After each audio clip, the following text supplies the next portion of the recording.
อสบายใจถ้าอยากจะไปคงไม่มีใครเหนี่ยวรั้งพี่ไม่มีสิทธิ์ที่จะคิดกักขังเมื่อมีความหวังข้างหน้าถ้าพี่ขอไปดูแลทำทุกอย่างแล้วเพื่อเจ้า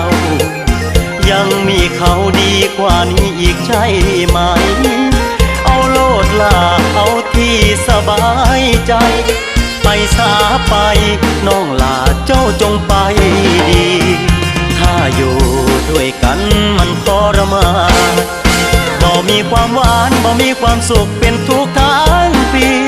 อ้ายยอมหลีกทางเปิดใจให้เจ้าเต็มที่แต่ยังจำสิ่งดีๆที่เคยมีต่อกันมา